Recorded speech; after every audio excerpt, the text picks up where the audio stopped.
श्रीराम. साधक हो, सध्या आपण सोमवार ते शनिवार समर्थ रामदास स्वामी यांच्या शिष्या वेणा स्वामी यांच्या आध्यात्मिक रूपांतरणासंबंधित वेणा पावली पूर्णविराम या समर्थ व्रती परमपूज्य श्री सुनील चिंचोलकर लिखित चरित्रात्मक कादंबरीचा आस्वाद घेत आहोत.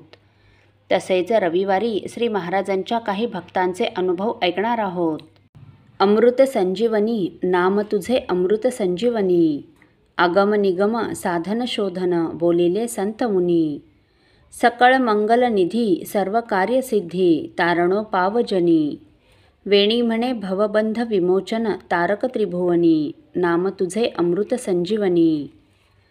हळूहळू वेणाबाईंचा शिष्य संप्रदाय वाढू लागला. महाराष्ट्रातच नव्हे तर महाराष्ट्राबाहेर पण वेणाबाईंचे शिष्य पसरले. महाराष्ट्राबाहेर वेणाबाईंचे मठ स्थापन होऊ लागले.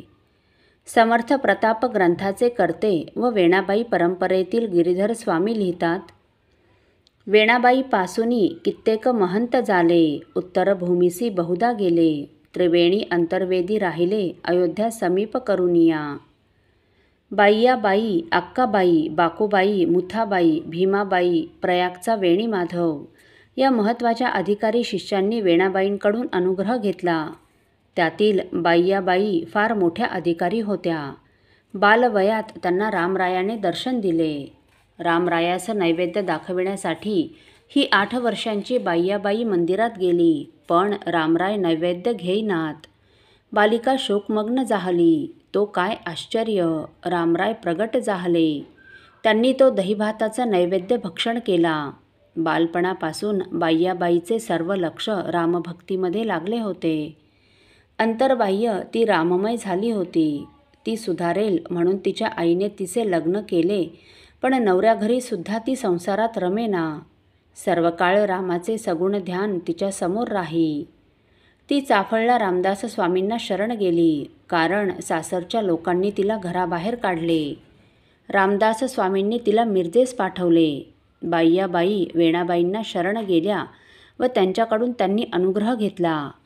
अनेक स्त्रियांना समर्थांनी वेणाबाईंकडे अनुग्रह घेण्यास पाठवले. अशा प्रकारे वेणाबाईंचा संप्रदाय वर्धिष्णू होऊ लागला. समर्थांचा आशीर्वाद खरा ठरला. वेणाबाईंनी 7 प्रकारची रामायणे लिहिली. मंगल रामायण, छंदो रामायण, संकेत रामायण, लवकुश रामायण, सुंदर रामायण, शब्द रामायण व भाषा रामायण ही 7 रामायणे वेणाबाईंनी लिहिली. सर्वत्र रामकथेचा प्रचार केला.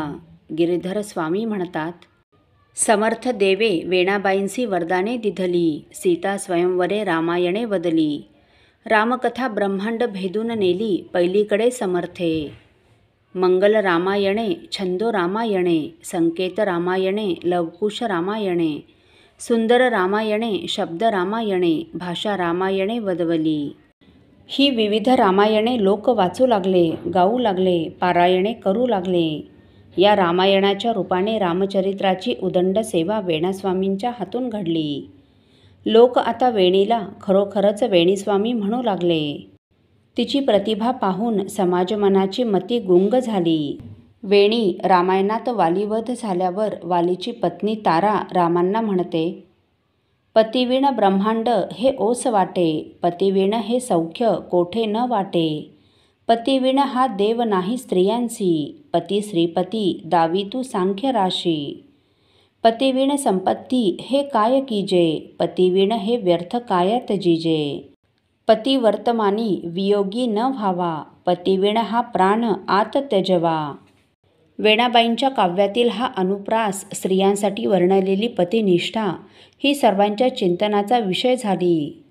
सीतेच्या शोधार्थ वनवासात रामलक्ष्मण फिरत असता शरद ऋतूतही विरहाग्नीने तप्त झालेले राम हाती धनुष्य घेऊन अग्नी वर्षावणाऱ्या चंद्रावर आपले अस्त्र सोडण्याचा विचार लक्ष्मणाजवळ बोलून दाखवतात. ही वेणाबाईंची कल्पना त्या काळातील मोठमोठे साहित्यिक नवाजू लागले. शरद ऋतूचा काळ तो रात्री भागी, उदोपूर्ण चंद्रे प्रभू तप्त अंगी, म्हणे बंधू नेरे मला वृक्षमुळी, निशी माझी हा भान तो अंगे पोळी, प्रभू भानुवंशी आम्ही राघवेशा, निशी भानू कैचा जी देवा परेशा.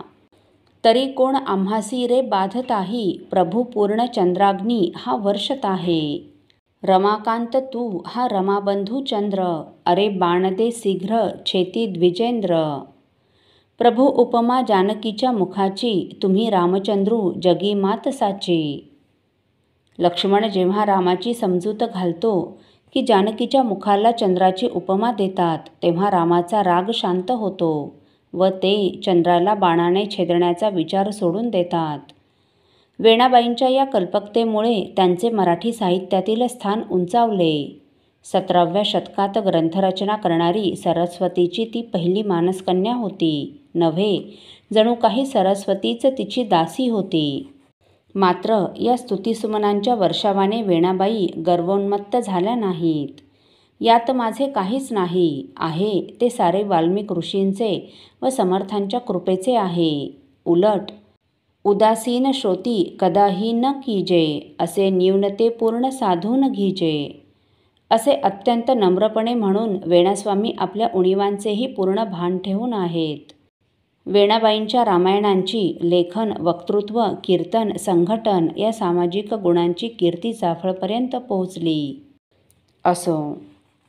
साधक हो, मठपती झाल्यावर प्रथमच मठात आलेल्या समर्थांचे परमपूज्य वेणास्वामींनी कसे स्वागत केले हे आपण पुढील भागात ऐकणार आहोत. श्रीराम समर्थ.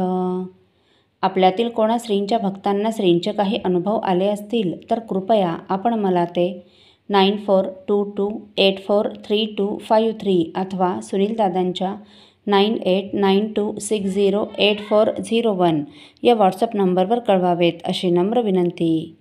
श्रीराम समर्थ.